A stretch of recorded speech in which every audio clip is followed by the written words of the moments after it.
The Cavs took a loss to the Oklahoma City Thunder tonight in Oklahoma City. Final score of 128 to 120. The starting five intact for the Cavs, but Cleveland dealing with a couple of bench injuries to Isaac Okoro and Ty Jerome, so they were not in this game. First quarter not going so hot for the Cavs. Thunder defense applying a lot of pressure on the top, forcing a lot of turnovers early in this one and just in general in the game.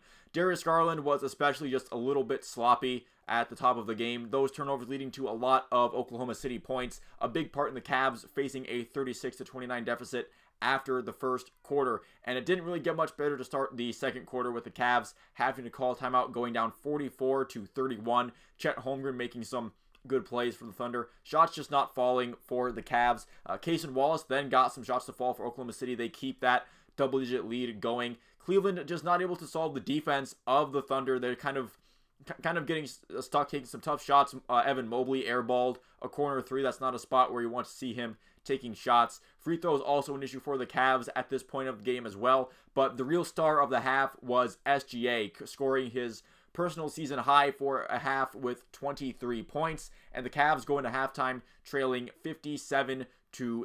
So giving up 70 points in a half again for the Cavs.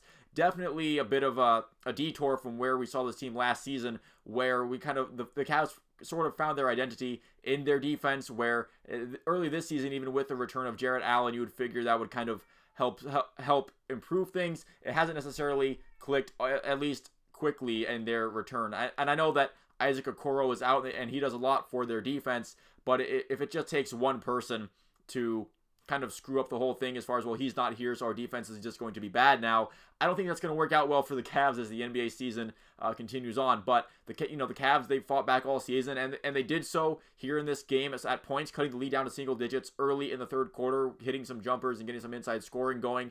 Max Strus warming up as well, but you had Lou Dort and Isaiah Joe hitting open threes of their own, restoring a 15-point lead for the Thunder about midway through the third quarter. Cavs making a decent effort late in that quarter, but SGA starts taking over once again in this game. He had a season high for him in points before the third quarter even ended, ending with 38 before heading into the fourth with the Thunder taking a 99-87 lead. At this point in the game, Karis LeVert being the most dynamic scorer for the Cavs in this one. Donovan Mitchell and both him and Darius Garland kind of having quiet nights. Their outside shots were pretty much ice cold for most of the contest. But then in the fourth quarter, at the start of it, Cleveland kind of storms back into it with Evan Mobley and Darius Garland leading the charge here, getting it back to just a 5-point deficit for the Cavs. And that kind of deficit would maintain throughout the middle of the fourth quarter. So late into this, the Cavs having a real shot at this, but they definitely would have needed some stop and score type of sequences late on the road in the fourth quarter.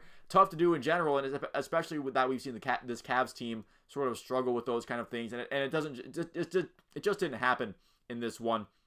So 2 Thunder free throws and a deep 3 from SGA made it a 9-point lead for Oklahoma City late, and the Cavs would end up trailing by 10 with 2 minutes left in the game, and that would just prove to be a bit too much of a deficit to try to overcome in this one.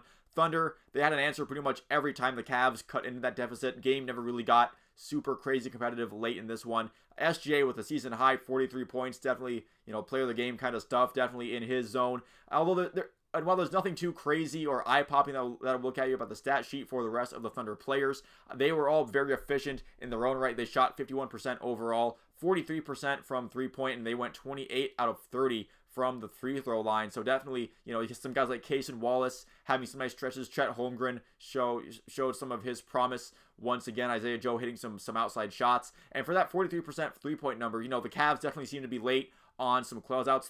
The Thunder catching them in rotation. Oklahoma City doing a good job of making that extra pass to the open man. And the NBA teams, they're going to have shooters that can knock down open looks. I think that's something that the Cavs need to work to get better at in the season. This isn't the first game where the Cavs opponents have had numerous open looks outside, and it's led to some high percentage clips from Cavs opponents. And I know Isaac Okoro does a lot defensively for this team, and when he's in the lineup, the defense definitely should operate at a higher level. But like this kind of stuff happens where guys get hurt, and if all it takes is one missing piece to turn the defense into a big a pile of nothing, then I don't think that's sustainable over an NBA season.